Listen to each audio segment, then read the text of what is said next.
जय श्रीमन नारायण। ए पर जे टिप्पणी हम करे जा रहल बा रामानुजदास श्रीमान गट्टू वेणुगोपाल स्वामी जी के द्वारा दिहल गयल बा। अध्याय 11 विश्वरूप संदर्शन योग श्लोक 38। त्वमादिदेवः पुरुषः पुराणः त्वमस्य विश्वस्य परं निधानम्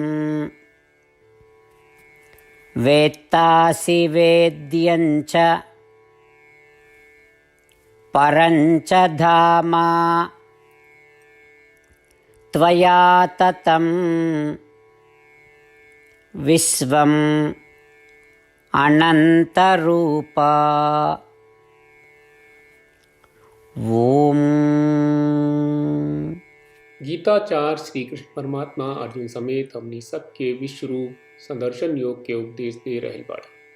उ क्रम में विश्वरूप के देखला के बाद अर्जुन श्री कृष्ण परमात्मा से प्रार्थना कर रहे बाड़े, हे श्री कृष्ण परमात्मा तू ब्रह्मा है, हे श्री कृष्ण परमात्मा तू ही मूल भगवान है, हे श्री कृष्ण परमात्मा तू एगो शाश्वत व्यक्ति है, हे श्री कृष्ण परमात्मा तू सब लोकन के सर्वश्रेष्ठ शरण है, हे श्री कृष्ण परमात्मा पूरा दुनिया तोहार देह में बा, हे श्री कृष्ण परमात्मा तू ही एक दुनिया की आत्मा है, हे श्री कृष्ण परमात्मा तू सर्वोत्तम पुरुष है, तू अंतिम आश्रय है और दुनिया के हर व्यक्ति के तोहार के जाने के चाहिए। हे श्री कृष्ण परमात्मा रहुआ ज्ञान के ज्ञाता और लक्ष्य है, हे श्री कृष्ण परमात्मा रहुआ असंख्य रूप बा और रहुआ पूरा ब्रह्मांड में व्याप्त वाली। यही तरह अर्जुन श्री कृष्ण परमात्मा के श्रेष्ठता के समझ के उनका से प्रार्थना कर रहे बाड़े। हमनी के भी श्री कृष्ण परमात्मा के श्रेष्ठता और दिव्य महिमा के समझ के उनके चरण में आत्मसमर्पण करे के चाहिए।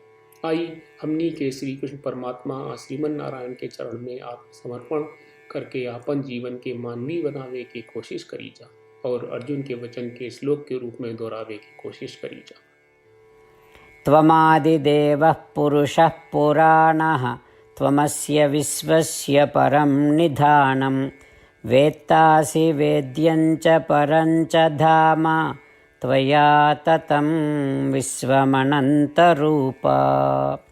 श्रीमद् भगवत गीता का पूरा सार श्री कृष्ण परमात्मा ने अध्याय 18वें के श्लोक 65 से 70 में 8 काम करे खातिर दिले बाड़े। श्री कृष्ण कहले, हम ओ लोगन से प्रेम करनी जो लोग इन 8 बातन के मान तारे। हम ओ भक्तन के हर तरह से रक्षा करब। श्री कृष्ण परमात्मा के द्वारा बोलल गईल संपूर्ण भगवत गीता सुनला के बाद अर्जुन कहले, करिष्ये वचनम त्वा, जेके मतलब बा कृष्ण मैं उही करब जौन आप कही। यही कारण बा श्री कृष्ण अर्जुन के हर तरह के सफलता आ विजय प्रदान करेले। आई परमात्मा के आपन व्रत देई कि हमनी के ये 8 गौ कर्म के पालन करी जा। ई वचन परमात्मा के देवे से बड़न कौनो पूजा तपस्या यज्ञ नहीं। हम 8 प्रण कहब जौन हमनी के करे के चाहिए। आप सब कृपया इन्हन के आपन दिमाग और दिल में सोची। श्री कृष्ण के आपन वचन देवे के ई तरीका में हमनी सबकी कल्पना करे के चाहिए कि श्री कृष्ण का चेहरा खुशी से चमकत बा और खुशी के एहसास करत बा। जय श्रीमन नारायण। यहाँ हमनी के 8 वादा बा। हमनी के पहला वादा, हे श्रीमन नारायण आपका निर्देश के मुताबिक हम हमेशा तोहार ध्यान करब और तोहार बारे में सोचब। हमनी के दूसर वादा, हे श्रीमन नारायण आपका सलाह का अनुसार हम हमेशा आपका भक्त रहब। हमनी के तीसर वादा, हे श्रीमन नारायण हम आपन सब काम तोहरा सेवा के रूप में और तोहरा संतुष्टि खातिर करब। हमनी के चौथा वादा, हे श्रीमन नारायण जैस की आप माने के कहले रहलू, हमरा बहुत विश्वास बा कि हम आपके होई और हम हमेशा आपन दोनों हाथ जोड़ के आपके नमस्कार करब और आपकी पूजा करब। हमनी के पांचवा वादा, हे श्रीमन नारायण हमरा के तोरा बात माम एकम शरणम ब्रज 1866 याद कहले, जहां आप हमरा के आपन का अर्पित करे का कहा। श्रीमन नारायण मैं हमेशा तोहरे शरण में रहब। हमनी के छठवां वादा, हे श्रीमन नारायण हमरा के तोहरा बात माँ सुचहा 1866 याद कहले कि आप हमनी के शोक ना करे का आश्वासन दे रहे बड़े, हम अब और शोक ना करब। हमनी के 7वां वादा, हे श्रीमन नारायण आपने हमरा खातिर श्रीमद् भगवत गीता के वितरण करके हम सबके कृपा कहले और आशीर्वाद दहले बा। हम वादा करत बानी कि रोजाना कम से कम एक श्लोक पढ़ब या सुनब। हमनी के 8वां वादा। हे श्रीमन नारायण, आप गीता के पूरा मानवता तक ले गयलू। हम गीता में आपके दिव्य वचन के उन भक्तन तक पहुँचावे के प्रयास करब जे गीता से अपरिचित बा। हे श्रीमन नारायण, हम उई करब जौन तू करे का कहब। हम ऐसन व्यवहार करब जैसन आप चाहत बानी और हम खाली आपका खातिर काम करब। श्रीमन नारायण के रोज आपन वचन देहल कि हम ओइस करब जैस आप कहत बानी, ई अपने आप में बड़न पूजा बा। श्रीमन नारायण, करशे वचनम त्वा। श्रीमन नारायण, हम तोरे निर्देश के मुताबिक काम करब। सर्वम श्री कृष्ण अर्पणम अस्तु। जय श्रीमन नारायण।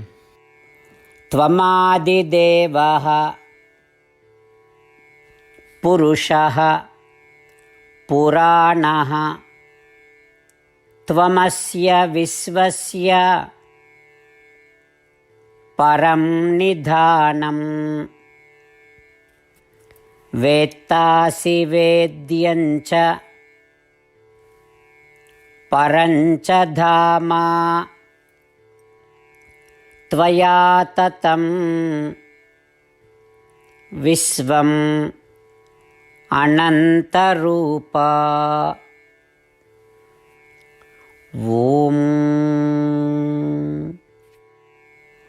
त्वमादिदेवः पुरुषः पुराणः त्वमस्य विश्वस्य परं निधानं वेत्तासि वेद्यं च परं च धाम त्वया ततं विश्वमनन्तरूप। जय श्रीमन नारायण। सब भक्त लोगों से विशेष अनुरोध बा, जीवन में हर चीज में हमनी के तत्कालिक और प्रभावशाली परिणाम की अपेक्षा रहला। एकरा खातिर आइए रोजाना 1 मिनट के समय निकालल जाए और नारायण आश्रम पढ़ल जाए। नारायण आश्रम प्राप्त करे खातिर नारायण आश्रम वेबसाइट पर जाई, जो www.narayanaashram.org है, और पंजीकरण में आपन नाम और ईमेल दर्ज करी। आपके द्वारा प्रदान कईल गई ईमेल पर आपका एक नारायण आश्रम PDF प्राप्त हुई। PDF में एक रामायण श्लोक, एक गीता श्लोक और एक विष्णु नामम बा। ये तीनों के मिल के नारायण आश्रम कहल जाला। हर व्यक्ति के ये श्लोक के अलग अलग संयोजन मिलेला। जब हर कोई 24,000 भक्तन के साथ रोजाना आपन नारायण आश्रम पढ़त आ सुनत बा, ता हर दिन संपूर्ण रामायण का 1 दौर, श्रीमद् भगवत गीता पारायण के 33 दौर और श्री विष्णु सहस्त्रनाम स्तोत्र पारायण के 24 दौर प्रतिदिन पूरा होएला। ई एक बहुत ही उल्लेखनीय और विलक्षण परिणाम बा, जौन हर एक दिन ऐसकरे से निकलेला। ई कारण बा कि आप और आपके परिवार के सदस्य तुरते जाके आपन नारायण आश्रम प्राप्त करी। जय श्रीमन नारायण।